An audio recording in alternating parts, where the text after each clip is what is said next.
In this video, I will show you how you can connect basically any AI to your Home Assistant using an MCP server. We will look at how you set everything up and what the AI can do for us. Before we start, what actually is an MCP server? We can actually go to the Home Assistant documentation for this, as MCP is actually integrated directly into Home Assistant. The Model Context Protocol, or MCP, is an open protocol that standardizes how applications provide context to LLMs. The Model Context Protocol server integration enables using Home Assistant to provide context for MCP LLM client applications. For example, you can control your lights from Claude Desktop or expose your Google Task to-do list as a tool. So basically it provides the context of your home to the LLM and lets you interact with it. The official integration provides access to the Assist API of Home Assistant, which means it can control devices that you have exposed to Assist via the Exposed Entities page. In my opinion, this makes it pretty useless. I already have a dashboard and voice assistant set up to interact with my entities in this way. Why would I use something like Claude Desktop for it? For this reason, I didn't really bother to implement it for a long time, until I found HA MCP, the unofficial and awesome Home Assistant MCP server. Compared to the official integration, this MCP server is much more capable. If we scroll down here, we can see what we can do with it. We can not only interact with our exposed entities, but we can also manage automations, scripts, helpers, dashboards. We can monitor history, statistics, automation traces. We can backup or restore, and basically search the whole system. This is much more powerful and therefore much more useful, I think. In my opinion, where Claude excels is helping you build complex automations. If you can do it with this MCP server, that's a win for me. Here you can also see the corresponding GitHub page. And you can find the link to both in the description.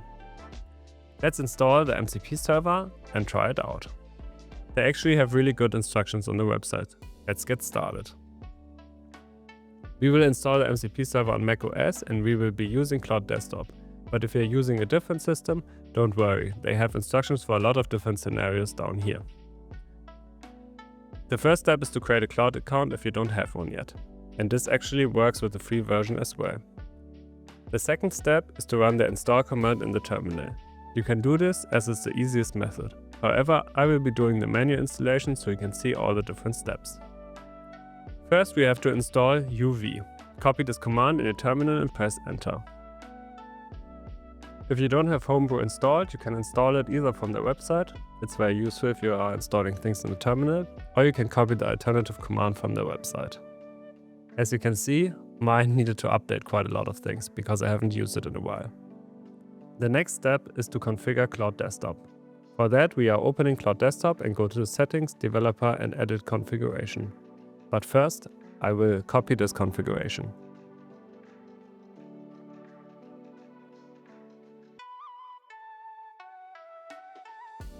I already have a little bit of settings in here, so I'm gonna paste it in here and then adjust it a little bit. Two things we have to change, the Home Assistant URL and the Home Assistant token. For the URL, we have to type in our Home Assistant URL. That can be homeassistant.local or your IP address followed by the port 8123. For the token, we can open our Home Assistant instance, go to the profile page and then go to security at the top here. We have to create a long-lived access token and copy it into the configuration. Now we can save this and restart Claude Desktop. So let's try it out. The first thing we should type to test if it works is, can you see my Home Assistant?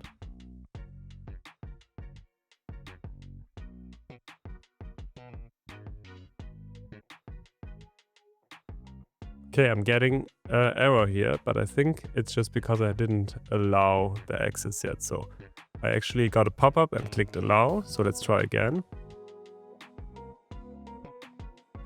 Okay, now it works. Yes, I can see it now. Your Home Assistant is connected and running. Here's a quick overview. So let's try controlling a lamp.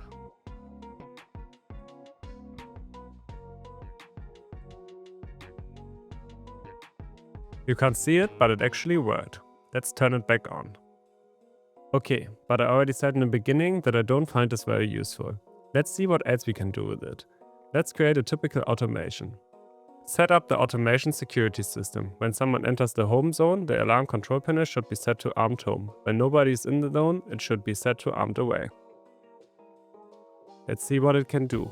I think we have to give it a moment to figure it out and to load all the tools and to work on the automation.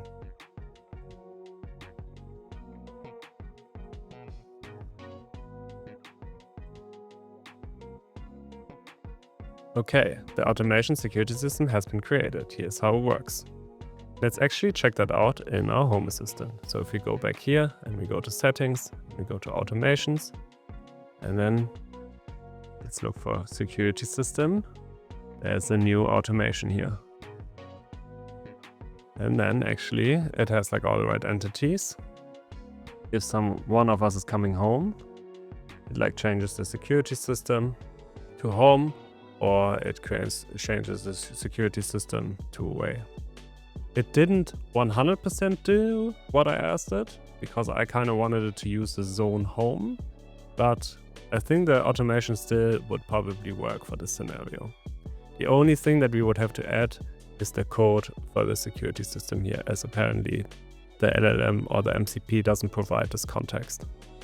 But this automation was created through writing with Claude code, and I think that that's pretty cool. Let's actually try something more difficult and something that was always really annoying for me. The same automation for multiple rooms. Let's create an automation for each area in my home. It should trigger when any of the motion sensors in that area changes to on and turn on the lights in that area. After 2 minutes with no motion, it should turn off the lights again. Okay, let Claude do its thing. So right now it searches for all the entities, it put all the different areas, and I think now it looks for the motion sensors in that area. As this is a bit more complex, obviously it takes a little bit more time.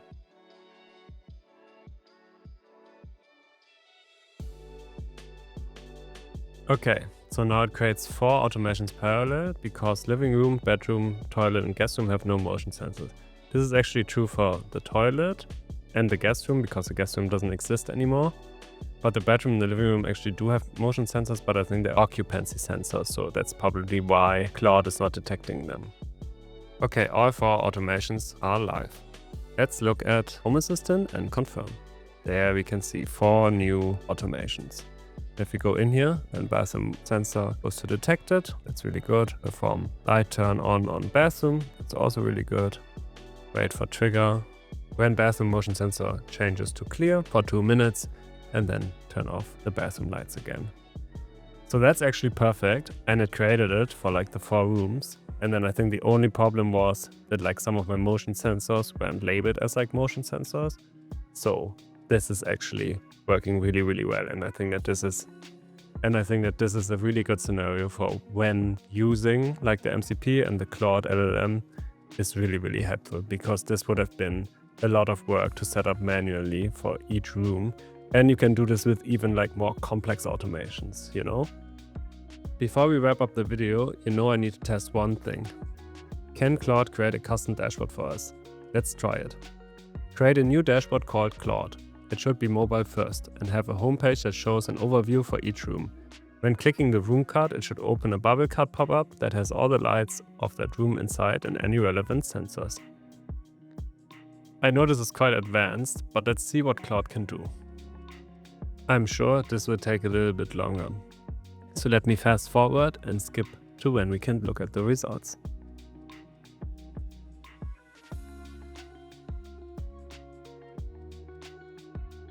Okay, this actually took quite a while and just in time, because apparently I've used 90% of my session limit. So good that we are done now. So it says to set up the homepage with a 2-column grid with 7 room cards, and each of them should show a bubble card pop-up. So let's actually check it out in Home Assistant. And there is actually a new dashboard called Claude. Let's open it. And okay, let's look at what it did. It did create the cards, but it didn't do the pop tab action correctly. So it doesn't open the right pop-up actually. So we go here. This is for the living room. So I wanted to challenge it a little bit, of course. And I feel like this was a little bit challenging for the LLM. It created a new dashboard and it got like maybe halfway there, but it had some problem, especially with the bubble card. So I think if you actually don't use like custom cards like bubble card, maybe it would do a better job. However, it can still help you probably with creating dashboards or like creating like something that then you can work on in the code. So in my opinion, this is actually pretty crazy that it can do this already, and you know how it is with all these AI tools. Probably if we do this video again in like a year, it will be a much different story. So overall, I think this unofficial MCP is pretty awesome and finally makes MCP worth it in my opinion. It is great to create automations by just talking to the LMN and have it know your entities and actually setting everything up for you. And the setup is actually quite easy to do as well with the detailed instructions from the website. For creating custom dashboards, maybe it's not there yet, and that's good news for me because I think maybe I can do this YouTube channel a little bit longer. I hope you enjoyed the video and maybe give the unofficial MCP server a try. Let me know in the comments if it works for you and what you created with it. If you enjoyed the video, I would really appreciate it if you liked the video and subscribe to my channel. I try to make Home Assistant content every week. Check out my other videos if you want to see me create unique button cards from scratch without AI, or come hang out in one of our live streams where we design a new dashboard together. Until then, thanks for watching.